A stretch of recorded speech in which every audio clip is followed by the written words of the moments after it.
Mr. Vice President, thank you for being with us. Good to see you, man. Appreciate it. Great to be here. Let's go back to the Oval Office Friday. Yep. From your perspective. Yeah, great TV, as the president said. Yeah, well, you know, it's funny. So we have a 45-minute press conference, and the president normally does this. I mean, I've seen this now 3 or 4 times with foreign leaders, where he likes to bring the media in, likes to have a conversation, but answer questions with the press. As you know, he's very open with reporters. And what I noticed is that for the first 25, 30 or so minutes, he tried to sort of bend over backwards to be gracious and kind to Zelensky, even when Zelensky was kind of needling him, even when Zelensky was saying things that I thought were untrue. The president just tried to be diplomatic, right? I think that's his natural instinct in that situation. And then when it really went off the rails, of course, is when I asked, or you had a Polish journalist who asked a question, the president answered it, and then I answered it, and then something about my answer just really set Zelensky off. So then he came at me. So you're blaming yourself. then I went back at him, right. And what I tried to do originally was actually try to diffuse the situation a little bit, because I'm like, you know, we're having this meeting. Obviously, there are 100 television cameras here. Let's try to have this conversation in private. And then the president, as we kept on going back and forth, I tried again to say, well, maybe we should have this conversation in private. And the president was like, nope, actually, I don't want to have it in private anymore. I want to have this actual conversation in public for the American people to see. And I do think that there was just a certain sense of, there was a lack of respect. There was a certain sense of entitlement. And most importantly, look, we can look past all of that stuff, but the president has set a very clear goal for his administration. He wants the killing to stop.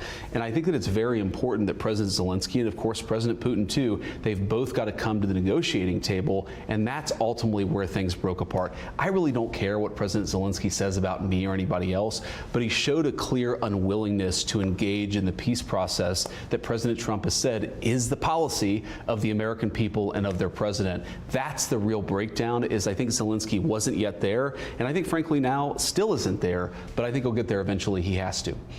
My understanding is he tried to get back in, or tried to stay a number of times, and then made numerous calls to come back. Is that true?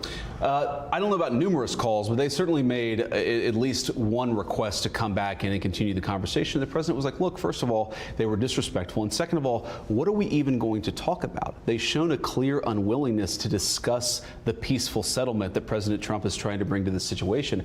I think a lot of Americans are sort of, you know, it's useful to step back and ask ourselves, what is the actual plan here? You can't just fund the war forever. The American people won't stand for it. And by the way, Sean, if you look at European opinion polls, the Europeans aren't going to stand forever for it either. We need to bring this thing to a peaceful settlement. The president was trying to do that. He'll continue to try to do that, but you've got to have two to tango. You've got to have a negotiating partner in the Ukrainians who recognize that, you know, of course they have their views, and of course they're not always going to agree with us, but they've got to participate in the conversation. They weren't willing to do that on Friday, so the president said send him home. He said today that the war he expects will go on a very long time. I don't know where he's going to get the money to fund that war. I have my doubts that Europe will fund the war to the level that Biden and Harris were funding it. And then the issue now has come up whether or not this administration will continue to offer money and arms for this war to continue.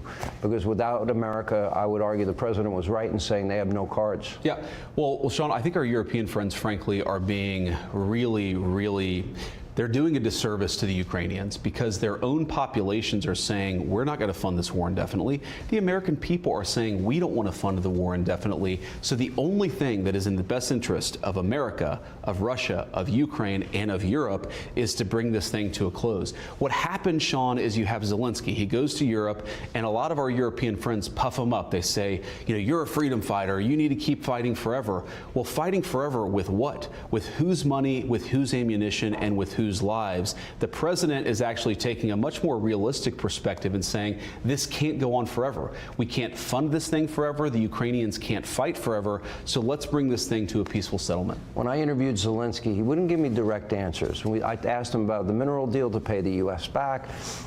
To me, there's 3 phases in this. And My understanding was Friday was supposed to be relatively ceremonial. It was. And in that it was supposed to be we signed the mineral deal. That's part one. Part two would be a ceasefire. Part three would be the hardest part, the negotiated settlement with Putin, who, correct me if I'm wrong, said he's willing to talk peace with Trump. Yeah, he said he's willing to talk peace, and of course we trust but verify. We want to have the conversation. We don't assume that everything that anybody tells us is true. That's why we want to engage in this conversation. But you're exactly right, Sean. When the Ukrainians came to Washington on Friday, it was supposed to be ceremonial. You know, there had been some public back and forth, some disagreements, some words spoken in public, and the president was like, let's have this moment. We give some credit to the brave Ukrainian fighters, and of course it's a very brave army that they have there in Ukraine. Let's sign this minerals deal, which importantly does two things. It allows the American people to get some of their money back, but it also shows the Ukrainian people that America has a long-term investment in their sovereignty. You do those things, we'll sign this thing, we'll have a rah-rah moment, and then we'll get to the tough talk of negotiating peace. We couldn't even get the Ukrainians to a point where they could talk about the peaceful settlement. And look, in some ways, Sean, I get it. I get the frustration. I get the rage. It's their country. Of course, it's not our country. But you've got to accept, cooler heads have got to prevail. This thing cannot go on forever. This is the important point. I'd say this to our, of course, most importantly, the Americans who are watching, but people all over the world. When you talk to leaders in private, whether they're Ukrainian or European, when you talk to people in private, they will tell you this cannot go on forever. There aren't enough Ukrainian lives, there isn't enough American money, and there isn't enough ammunition to fund this thing indefinitely. The only realistic pathway to bringing this thing to a settlement is President Trump's pathway. We encourage both President Zelensky and President Putin to follow that path. Well, I mean, hundreds of billions of dollars have been spent, and this came up in the discussion Friday. The Biden administration called Putin every name in the book, and they've been trying to get the president. And he still invaded anyway. Okay, he still invaded anyway. Well, remember, it depends if it's a minor incursion. Let's go back to that moment, which I thought as troops were amassing on the border. But I go back.